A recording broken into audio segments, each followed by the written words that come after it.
He moved to Brooksville, Florida in 1981 to practice cardiology until his retirement, and now he continues to live there.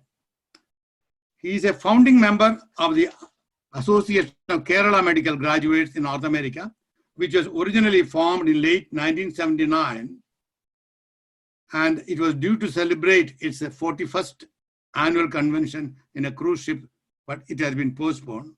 Ravi was its president in 2000 to 2001. He is also a past president of Hornado Medical Society, Hornado Division of American Heart Association, and he has published over 200 articles and stories, including research papers and in scientific journals, as well as lay press. He routinely writes columns and reports in the local newspapers in the Tampa Bay area. He was the editor of the AAPI journal, and he edited a large volume called Archives of AKMG. And in addition, he has published 2 books, and they were excellent books. First one is Stories from the Heart of a Cardiologist, Reflection on the Gift of Life. That is published in 2013. And his publication was Second Chance, A Sister's Act of Love, which was published in 2019. As you can see, Ravi is a multi-talented author and editor, in addition to being an accomplished and caring cardiologist. I have known him for more than 40 years. His wife, Sushila, is a retired pediatrician and amazing poetess. You heard her sing 2 of her melodious poems last Thursday. Can you hear me? Yeah, I somehow lost the connection here. So what happened? We can hear you. Everything looks fine from here. Do I reconnect it? No, you're still with us. I don't see any issues there. No, we can see you and we can hear you. I just changed the video to Kuti Uncle because he is introducing you. For some reason, I am not able to see. Do I? No. You stay put, Ravi. Can I enter one more time? Okay. Your internet connection is unstable, it says. Yeah, it'll come back. It'll come back. Okay. And anyway, his wife Sushila. Yeah. Okay. Okay. His wife Sushila is an accomplished poetess. You heard her sing 2 melodious poems the other day. And in AKMG family, we very possessively consider her as our own Balamani Amma. And their son Sandeep is a professor and director of intervention cardiology at the University of Chicago. And their daughter Sandra is an associate professor and interventional neurologist at University of Pittsburgh. They have, I think, 4 grandchildren, and I believe his family is his fortress. Ravi has been a role model for people like myself and many in our AKMG family. He is an unparalleled hard worker, philanthropist, and a visionary.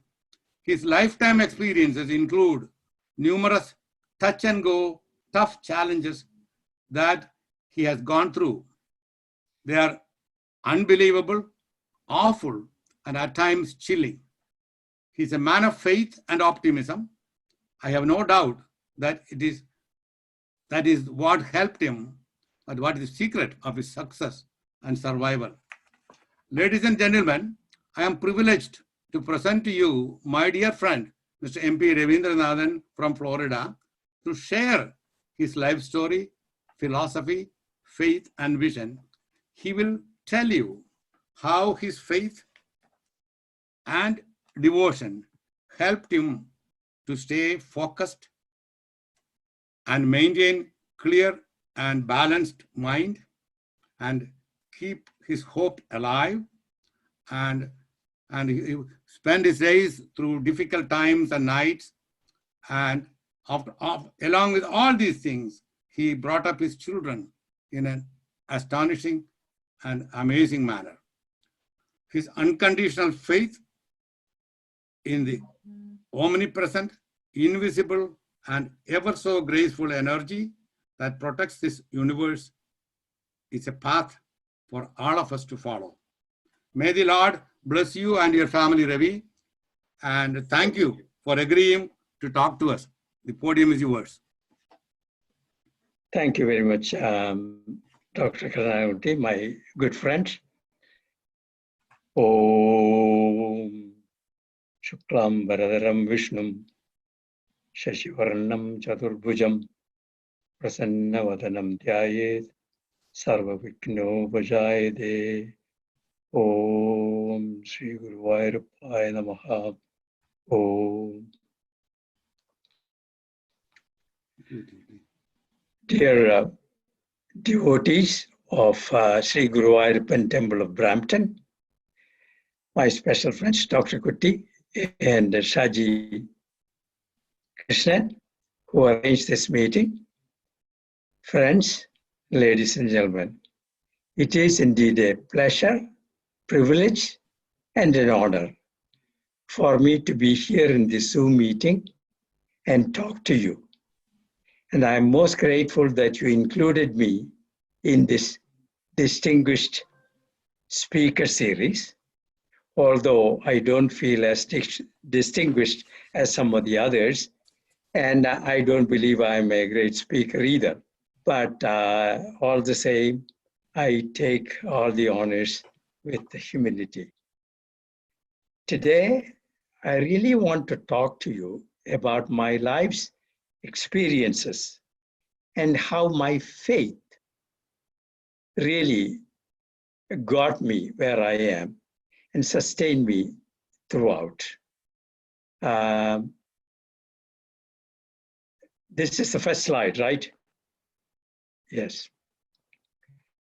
What I wanted to really emphasize is that faith is the ultimate savior in life.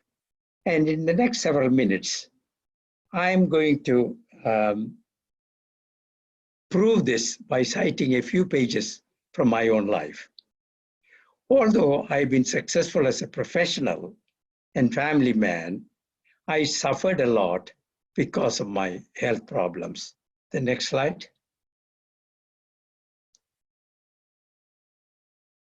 Some time ago, Albert Schweitzer said, at times our own life goes out and is re-sparked from another source, maybe from another person or from within.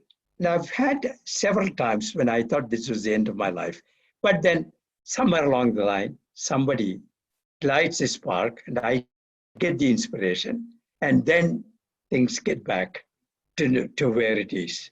And I'm most grateful for that. And I'm sure you've experienced these things as well. And this is when I believe that there is a supernatural power that is guiding your boat or guiding your life and so on. The next one. The next slide. The next slide. Okay. My parents, Sri Padmabhavana, and just go back to the, go back to the, and my mother Amaloma, they introduced me to the concept of the religion, the temple worship, and so on. In fact, the rule in the house when I was growing up from the age of 5 onwards, as far as I can remember, I had to get up when my father gets up, and he was a compounding pharmacist or a compounder, well below the doctor level in the local hospital. And sometimes he'll be transferred to Cochin and other places as well. And usually he has to walk a mile to the hospital, unless if he is in Cochin or Pallurthi, he'll have to walk 3 or 4 miles to the boat jetty and then go to go catch a bus and so on. But I have to get up when he gets up, usually like 4:30 or 5 o'clock in the morning, and then go and take a dip take a bath in our local pond, which is cold water. And then ഈറൻ മുണ്ട് ഉടുത്തിട്ടാണ് ഞങ്ങൾ അമ്പലത്തിലേക്ക് 3/4 mile നടന്ന് അമ്പലത്തിൽ പോയി Subrahmanya സ്വാമിയൊക്കെ worship ചെയ്ത് പ്രദക്ഷിണമൊക്കെ വെച്ച് തീർത്ഥവും ചന്ദനമൊക്കെ മേടിച്ച് തിരിച്ചു വന്ന് then only he will go to the hospital, and then I have to get down. Then only I'll get a cup of coffee from my mother. So you see, there was an intense discipline, which I have to tell you stood me very well when I was in England and later on in New York and so on, because you had to get up early morning. It was snowing in Sunderland and Sheffield and so on. But still, I was able to do my job and so on. And this is the temple, Lord Subramania Swami's temple, where I literally kind of grew up, and every morning I went there, and sometimes in the evening too. And if it is an exam time, I would go even just before the exam on my way to the school as well. The next slide. The next one. Yes. And Sri Guru Ayappadas, his other name is local Tirumal Swami. He was a great exponent of Hindu scriptures. He knew Bhagavatam, Narayaniyam, Mahabharatam, Ramayanam, and everything very well. And he taught us a lot of things, how to conduct your life. And I learned all the stories from Mahabharata and Ramayana and so on initially through him, and he was very helpful. And later on, I would meet him in the Guruvayur temple as well. And the next one. Go ahead, the next, yes. And I learned at that time, and later on these words were taken from in some other saying, but I learned that a life without a faith is like a flower without fragrance. It is very true. You see a lot of flowers which are beautiful, but when there is a fragrance, like mullapuvo, allengil rosapuvo, there is a special affinity for us towards that. If you realize this truth soon and make the most of your blessed human life, then your life is worthwhile. So you have to do that before it's too late. The next one. Next one. Yes. And when you look around, you will see God's hand in everything. This is what we call divine intervention. And I'll tell you briefly, unfortunately, this talk will be a lot about myself, about my own difficulties I experienced and how the superpower or God came into my help and so on.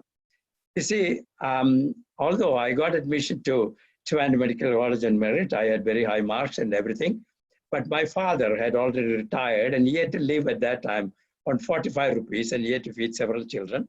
My brother had just gotten a job and so on.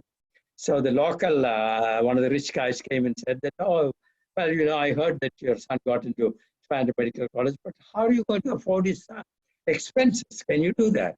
So my father said, I guess God will find a way to overcome that. And I kind of overheard that. And then I also didn't know whether I'll have enough money to go to medical college. But as soon as I went there, I found a notice in the notice board that all the need-based the students can apply for a scholarship. And I went and applied. And there was an exam.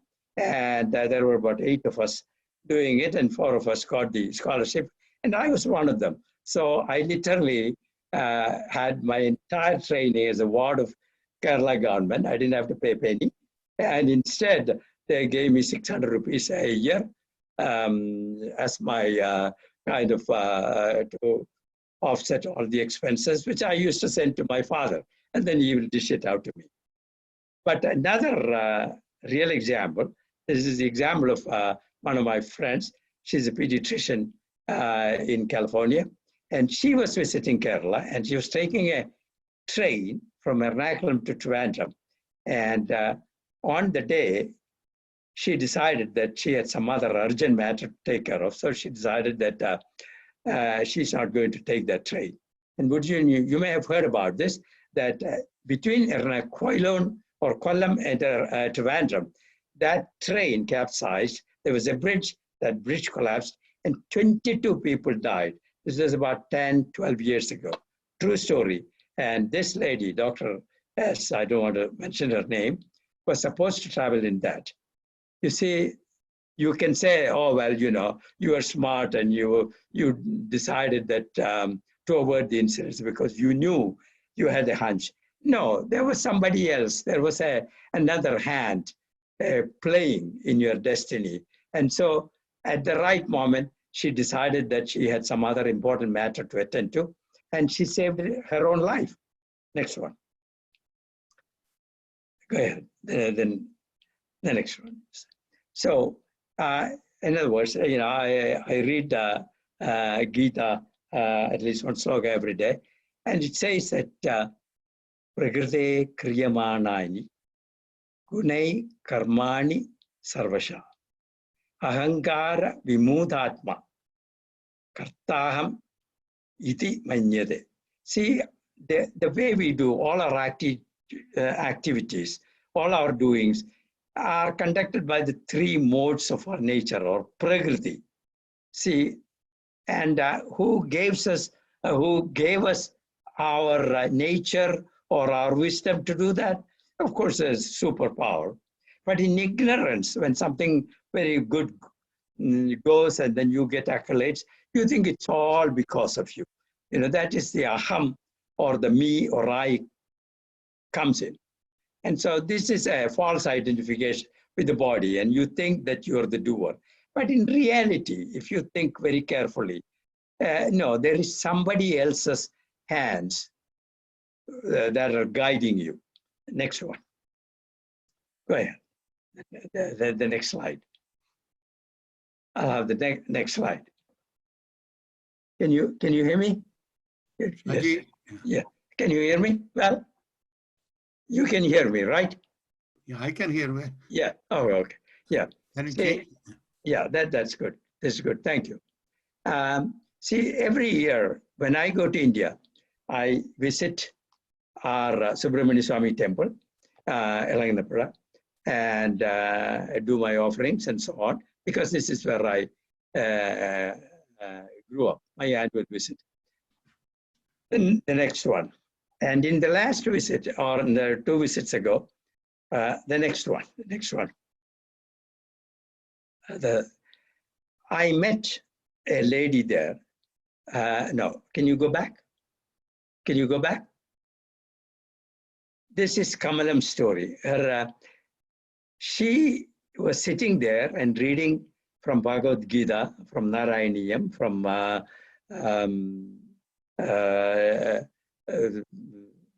and various Bhagavatam and Shanmukha Idihasam, and all those scriptures. Go back to Kamal, yes. And so I asked my sister, who is this lady? She comes every morning. Ushapujayude samayathu vannu kayinjittunengil uchapuja variyirikkum edanda 2.5, 3 hours and so on, and she'll be reading this, and she was very knowledgeable in our Bhagavatam, Narayaniyam, and all the other things, and soon she acquired a little bit of a following as well. Appo njan ente സിസ്റ്ററിനോട് ചോദിച്ചു, സിസ്റ്ററിന്റെ കൂടെയാണ് ഞാൻ പോയിരുന്നത്. അപ്പോൾ ഇതാണ് നമ്മുടെ കമലം. അവർക്കൊരു വലിയ tragedy പറ്റി. What happened was that her only son was a soldier in the Indian Army. There was a clash at the northeast corner near Assam somewhere, and he died in that clash. Of course, he died in the service of for the motherland, and so he was honored, and he was given accolades, and she gets a pension and so on. But she was totally grief-stricken. She almost wanted to commit suicide. But then she decided that commit herself to the God in the service of the Lord. So she will come in the morning, and now she educates all the other people with her knowledge in scriptures and so on. So by the time all the midday pujas are over, her husband comes and collects. And my sister says, oh, you should have seen her 3 years ago. She was just lingolo. She was just skin and bones. But now she has put on weight. She seemed to be happy. And obviously meaning that in the service of the Lord, you become happy. The next one. The next one. The next slide. Can you go to the next slide?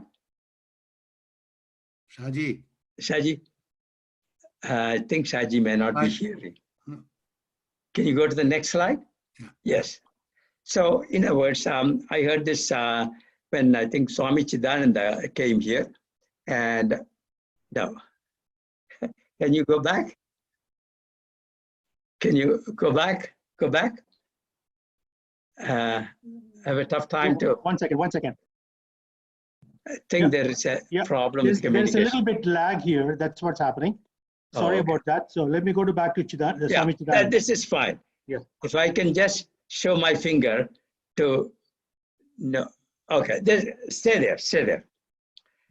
Yeah, in other words, what Mundaka Upanishad says is absolutely true, that the sorrowful one sees the divine one and becomes free of misery.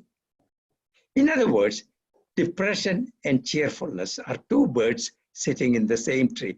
It is true that no matter how much misery, how much grief, how much shock you have, by giving yourself to God, by thinking of God, അതായത് ദൈവത്തിലേക്ക് നമ്മളെ അർപ്പിക്കുക,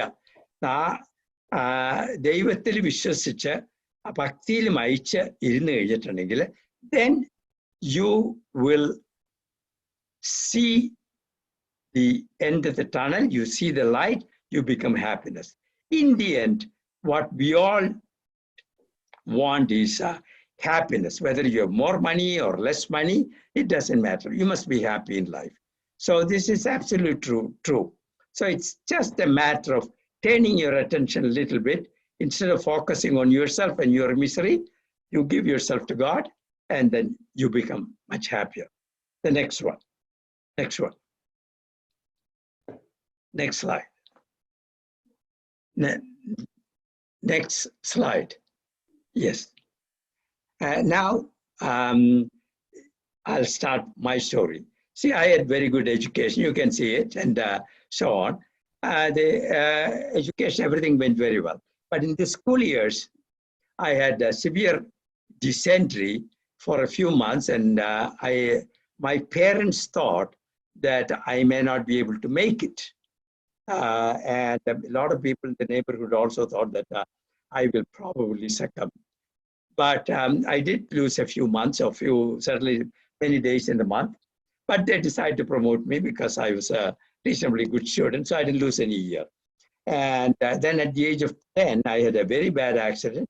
I was sitting in the classroom, but the kids who were playing around, they disturbed the blackboard and it fell right on my head. I had to be taken in a pool of blood to the hospital, and they stitched they put about 10 stitches. And the doctor said that, Ravi may develop brain injury and may not be maybe bedridden and so on. And my father, that is the time, he really prayed to Lord Guru Ayyappan and said that if I get better and become a normal child, then he's going to take me if they're going to visit. We are further away from Guru Ayyappan temple, so it was an ordeal. Will take me for darshan and so on. That was the first time I went to Guru Ayyappan temple at the age of 10. And then, of course, I met our Tiruvadvar Swami or Guru Ayyappadas again, and then he gave me a little photo of Guru Ayyappan, and he taught me some slogas like which I recite still, and so on. And throughout my medical college, I had flus and colds and so on, but still, I didn't lose a single day. And in England, I was stricken with chicken pox, but still, I recovered from all those. The next one. Then the next slide. The next slide. Yes. And everything was hunky-dory. And then I went along well, and then came to United States, did all my training and started practicing. And then comes the storm. You can read this. At the age of 48, I was diagnosed with kidney disease, severe IgA nephropathy, then angina, And then that is at the age of 49, had to have an angioplasty. And that was an emergency one because even there, God's hand came in. I had unstable angina, but the electrocardiogram was normal, so I didn't have an acute heart attack. So the cardiologist posted me for cardiac catheterization the following morning. But that evening, I had further pain, and the nurse said, oh, we'll give you some nitroglycerin, maybe if you want a shot of morphine or Demerol, we can give you. No. I want the cardiologist right now. I could actually see some changes in the electrocardiogram. But fortunately, cardiologist was summoned, and that was in 1990. My hospital was getting set up. They were just starting to do the setup for emergency angioplasty. And I was one of the first few ones to have an emergency angioplasty. But God was kind enough to me. So he came in the middle of the night. He had to really shake up the whole hospital to get the nurses in, cath lab organized. And anyway, to make a long story short, I had to go, I went through the angioplasty and stenting of the left main artery, left angiodescending artery, which is the main, one of the main arteries. Otherwise, things would have been totally different. And then that wasn't enough, you see. And then at the age of 53, I had to go through a kidney transplant. And then on the day 2, I had a major complication, vein, kidney vein, the vein to that, what we call donor kidney, or my sister's kidney started clotting, and the kidney was about to go into failure again. But fortunately, that was detected at the right time, and everything was taken care of. I'll come back to this later. And then after 6 months, I stopped the blood thinner, the advice of the doctors, and suddenly the clots in the legs come back. Then I have a pulmonary embolism or a clot in the lung. And fortunately, I was saved and I was admitted and given blood thinners and so on. Then I had further heart attack in 1995. Go ahead, the next one. Can you, then the next one? Shaji? No, before that, just before that. Yes, and then there was further. Yes, in 2000, I had more problems. I had a complicated abdominal surgery, hernia repair. They damaged that part of the ureter, which was stuck to the bladder. That is where the urine comes through. And then I had another heart attack. And then I had an ankle surgery. And then 2019, when I went to, where I had more heart attacks. And even now, when I went to Ernakulam, fortunately, they had very good hospitals. At the age of 79, I had one more angioplasty. But anyway, for the last 3 months, I've been doing okay. In between, I had multiple episodes of food poisoning, partly because I was what we call immunosuppressed. I don't have any resistance. Every time I eat out, home-cooked food, I don't have any problem. But anyway, so I survived all these things. So maybe God wanted me to stay alive to do some more things in life. The next one. Go ahead. Yes. So now my life is a little bit more stable. So every morning I try to utter this slogan, Asadoma Sadgamaya, Tamasoma Jyotirgamaya, Pratyorma Mridam Gamaya, Om Shanti Shanti. This is my wish, you know. I want God to lead me from ignorance to truth, from darkness to light, and of course, you know, keep my health stable so I can continue to live some more time. And the next one. The next one. Shaji, can you? Yes. Okay. Very good. See, after I offer my prayers in the morning, I do my own Nama Japa. I have the Ganapati slogan, Saraswati and Guru and Lord Krishna's and so on. Then I try to read one sloka from Bhagavad Gita. I try to understand its meaning. I am not a scholar, so please don't misunderstand me. And followed by one verse from Gitanjali, something which I keep, again, just like Gita, I keep close to my heart. Gitanjali by Ravindra Nathan. See, Gita teaches me how to conduct my life in a righteous way and follow the path of Dharma as prescribed in Sanatana Dharma. And I try to do that as much as possible, and I try not to hurt anybody. At least knowingly, I haven't hurt anybody. And Gitanjali opens my mind. This is very important. You know, we go to the temple and pray, and we are kind of praying to an abstract God. See, my living God, I still talk about my father as a living God. And on Father's Day, I wrote an article about my father as well, that he was my living God. The other gods are there. They're all helping me. But Gitanjali opens my mind to the divine presence in my daily life and alert me to the little clues he leaves behind that will guide me on my onward journey. And that is very important. You have to look around. See, God may not come right in front of you, but God is leaving little signs. So you need to look at them and infer that he's coming into your life. The next slide. The next one. Go ahead. The next one. Yes. For the uninitiated, those children who are listening may not know much about. Gitanjali is the Nobel Prize winning work of Ravindra Nathan Tagore. It's a song of verses, all dedicated to God. The next one. I'll be reading some verses. The next one. Next one. Go ahead. Next one. Yes. See,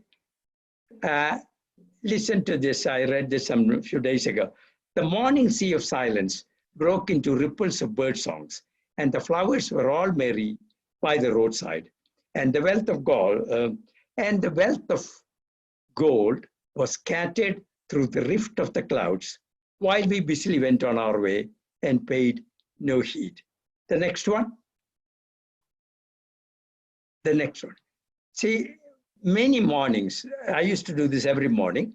My wife and I go for a walk in the neighborhood. This is exactly like my neighborhood. It is not my neighborhood. It is next town, next village, which is Inverness. This is actually a painting by a pulmonary physician, Dr. Balakrishnan. I wrote about this with his paintings shown in one of the AKMG souvenirs. And he has done several of them, and I'll be showing. And when I walk through, this is what I see many days. The sun is coming between the, from the clouds, between the trees, and light up. And you see the shadows. Many times you see the squirrels, and sometimes we even see peacocks. You see deer and so on. You see, these creations are precious. When you see them, what do you think? You know, it's not just that, oh, well, the nature just grew there. No, you see the God's presence there. And then you can enjoy your life better. The next one. This is his painting. Absolutely. He's a wonderful painter. And I was in Cochin not so long ago. And many times we take a boat and we go through the backwaters. And so you see what you see. You see the sun is going to set in the late afternoon. You see the Chinese nets. And you see this beautiful shadow, the silhouette of the Chinese nets and the sparkling water. You feel, your mind is full of happiness and mirth. And so you cannot help but thinking that there has to be somebody else. And look at the other one. This is again Dr. Balakrishnan's painting. Can you go back to that one? Just that one, the one before. See, when I walk through the beach, this is again, I think somewhere near Kovalam, you see the beautiful settings, the Arabian Sea, and the water coming and lashing at that little rocks, and this big cloud of foam, the white foam, and then the water silhouetting, or I mean the light coming through those water waves and so on. Where else can you see, if God didn't put it there, how can you just simply say that you cannot create this? My friend goes and take pictures, and then he paints from the pictures. You know, they are so beautiful. When you look at it, you forget. You become very happy. And the next one. Go to the next one. Thank you. And this is a river, little rivulet, not far from us. It is in Inverness town. He painted this. and I've been privy to go there and so on. And when I see these kind of things, again, my heart fills up with pleasure. The next one. The next one. See, now this is a time for lockdown for everybody, right? We're all inside. This is not my neighborhood, but I see the same thing in my neighborhood. And my one of my friends in Tampa sent me this picture in her neighborhood. So we cannot go out. But you see, the sun rises in the morning. There is no lockdown, and sun sets, and the animals have no lockdown. And when I look through my windows, I see these animals, and I see deer and squirrels and rabbits running around and so on. It is such a great pleasure. So you see the hand of God here, that these are there for you to enjoy. You can, if you want, you can just dismiss and say, okay, well, I see these animals, so what is the big deal? But no, they're there for your pleasure. They come and they try to console you, or they try to make you happy and so on. Go ahead, the next one.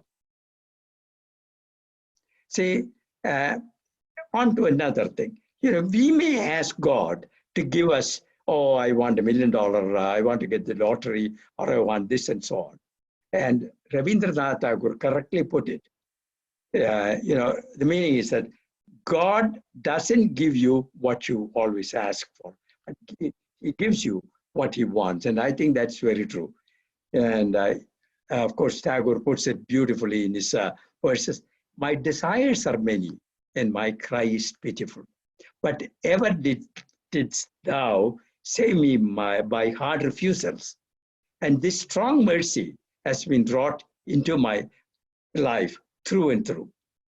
Day by day, thou art making me worthy of the simple, great gifts that thou gavest to me unasked. The sky and the lie, this body and the life and the mind, saving me from perils of overmuch desire.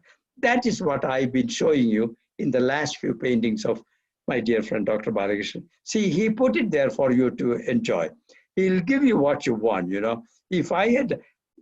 when I was growing up, we had just enough to subsist. We were in a middle-class family, but I used to admire and look at my rich kids in my class with a little bit of jealousy. Why wasn't I given that much, that kind of money and things like that?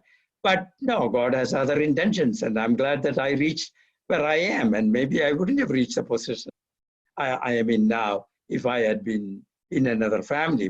He gave me my parents, who were the right parents for me, and that I admire them. The next one. The next one. And this is a personal thing. And this is when I actually thought I saw the presence of something supernatural. Now, this is a page from my own personal history. See, as I alluded to you, I had a kidney transplant in 1994, something I never would have thought when I was going through the medical school training and so on. I was healthy. I always used to wonder. I am a near vegetarian. I eat a little fish and so on. I am a near teetotal, occasional wine. I exercise regularly and offer my prayers. I help out with the local temples and everything. But still, I got an incurable disease. But then God found a way to get me out of it. So I am now recovering. Now, picture back. Let me take you back to a few years, 25 years ago. See, I've just finished 25th anniversary of my transplant.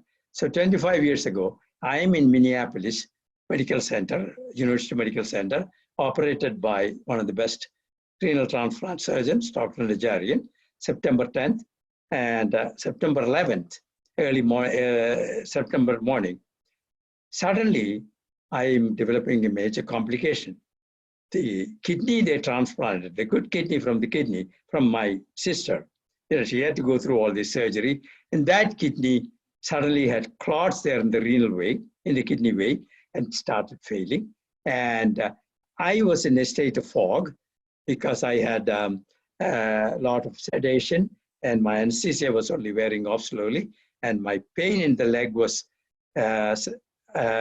severe, almost unbearable, and people were running around. My wife was there, and they said I could hear these sounds through my foggy state of mind. There's some doctors calling, oh my God, he's developing a clot in the leg. His leg is big. He's losing blood pressure. I think he's not looking well. Let's take him straight to the OR. Otherwise, he may not survive. I heard all kinds of things. And then I knew that my end that was a real close call. I knew my end was probably coming. And then every time I have a difficult time, I think of my living God, that is my father, who has been gone 20 years at that time. And so and then I'm going to read, this is the prologue which I wrote in my book. As I slipped into my sleep, I felt the presence of something supernatural. Did I see the angelic face of my own father, who has been gone for 20 years, coming to my rescue as I lay between the precipice of life and death? Did he sit by my bedside and gently stroke, there's a spelling mistake there, sorry, gently stroke my belly and smile at me? Did he say in a strong, reassuring, comforting voice, Ravi, you have a decidedly unfinished life. You can go now. I knew right then I will make it through this ordeal and live to tell the story. See, that is the confidence I had. And then I slipped into a coma, partly induced by that time I was in the OR, I was being anesthetized, and then I don't remember. The next one, next slide. Go to the next one. The next slide. Shaji? The next slide. Yes. As Tagore sings, no, can you go back? Can you go back? Yes. See, as Tagore sings in Gitanjali, he came and sat by my side, but I woke not. He came when the night was still. He had his harp in his hands, and my dreams became resonant with his melodies. The next one. Go to the next one. Yes. Well, was that all my imagination? People will come and say, oh my goodness, Ravi, you're imagining things and so on, you're too much into this kind of stuff, the divinity and so on. So was that all my imagination? Or did I actually feel the presence of something supernatural? See, we all have, our mind is split into two. During the time when you're working, there is a rationalist in you. A rationalist in me said, with the finest set of doctors working in one of the best hospitals in the world, statistical probability for a successful outcome is very high. However, the spiritual in me said in a soft voice, here is the validation of your faith. So I said to myself, let it be. Who am I to argue? I am just a speck in this huge cosmos. I have no way to know.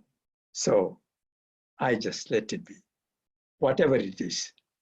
The most important thing is that he made me come out of near death and let me live to tell you the story. The next one.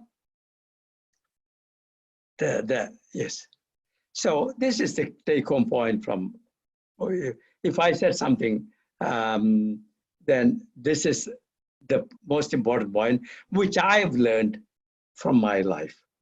Whatever anybody says, what matters in the end, and I think this is applicable to you and me and everybody else, to let our faith lead us through the path of internal development that dispels our ignorance and provides us with an opportunity to realize our full potential. See, that's exactly what you want in your life. You want to go through your life developing your full potential. I may not be as good as another person, but I may be better than another person.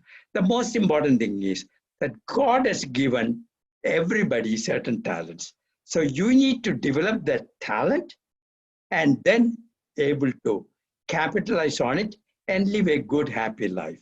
And by having a strong faith that gives you the confidence, that will tell us how to go about doing things. The next one. So this is the primary message of my story. I have the Indian publication in English. I already have the English publication, which was done about 2 years ago. That front page is a little bit different, but something similar. It's Second Chance. It's one physician's stormy journey through a kidney transplantation. മറ്റത് എൻ്റെ രണ്ടാം ഊഴം ഒരു എൻ്റെ doctor രവീന്ദ്രനാഥൻ്റെ കഴിഞ്ഞ അനുഭവ കഥയാണിത് kidney transplantation കഴിഞ്ഞിട്ടുള്ള അനുഭവ കഥ and that was translated by Padma Kumari, who is an MA in English, Malayalam and so on. And fortunately there was I'll tell you one more small thing and then I'll finish up.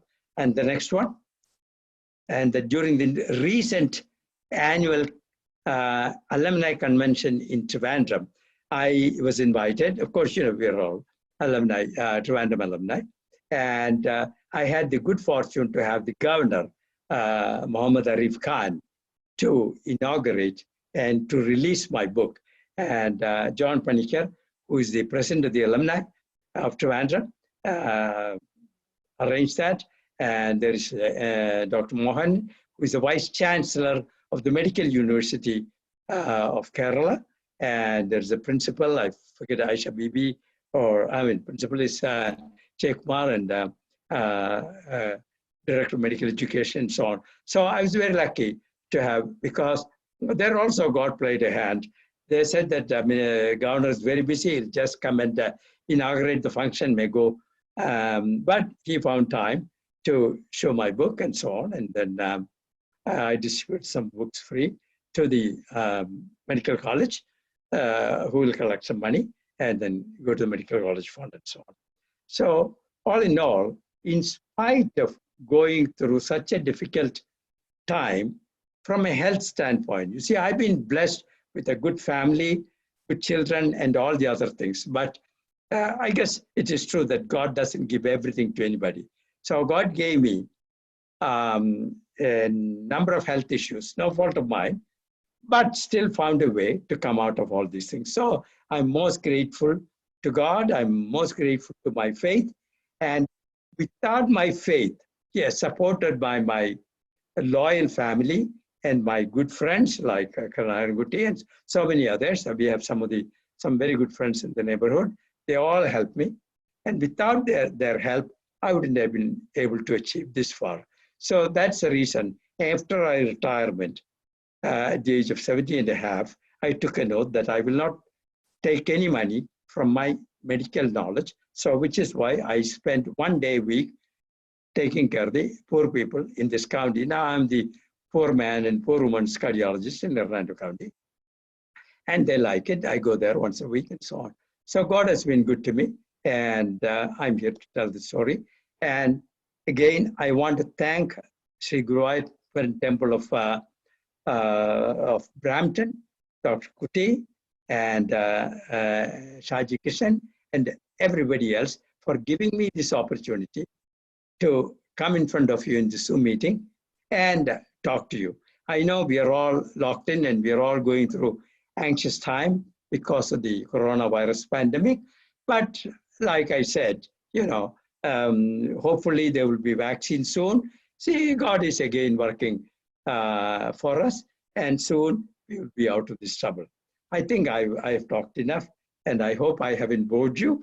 And if there are any questions for me, if I'm able to answer, I'll be happy to answer. Thank you again for your kindness and for giving me this opportunity to talk about my story. Thank you again. And thank you, Ravi. Thank you. That's amazing. And I wonder, Shaji, is Dr. Anil Kumar there? Anil, I think he is here. Yeah, I am. yeah, Anil.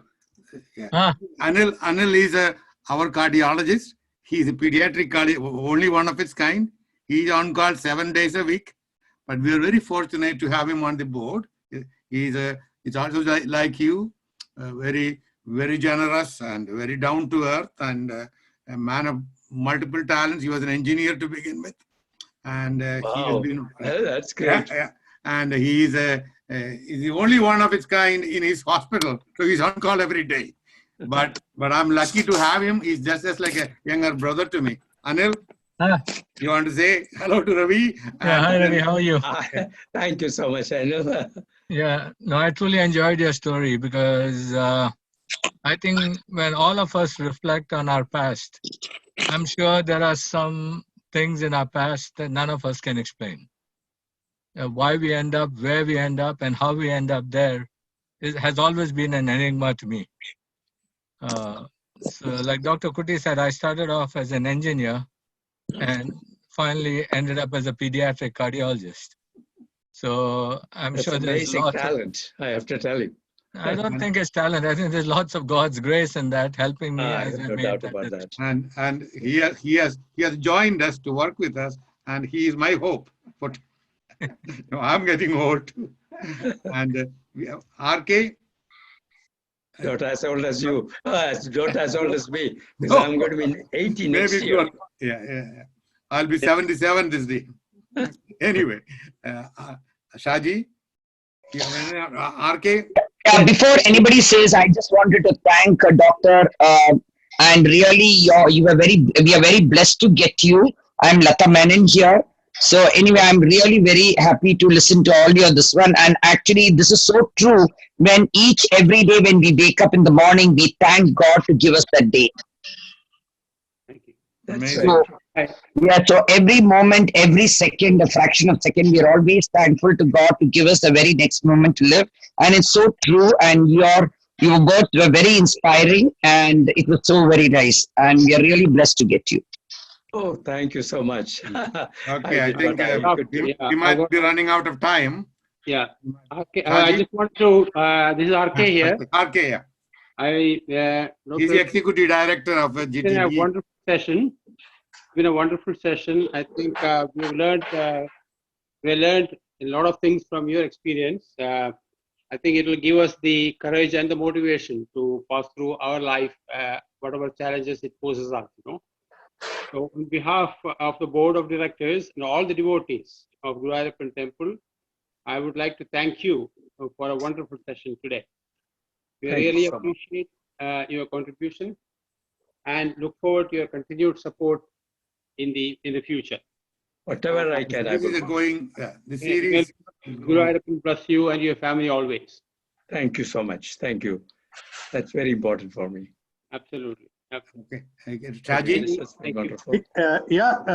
Thanks a lot, Dr. Ravindra Nathan. We Thank still have 1 minute and 30 seconds. I was just wondering if anyone from our audience have any questions for you. If I just want to say so, they one can more air thing. it right Just want to say one thing that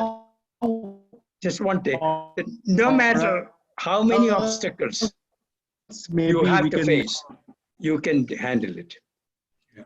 No matter how many obstacles you come through, you face, with the help of God, you can handle all those things and you can overcome. So never give up hope.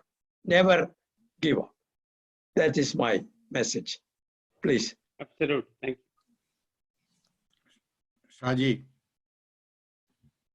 Okay. head to the temple. Okay. Thank you, Dr. Ravindra Nathan. That's Thank a you. very wonderful statement to end our series session today.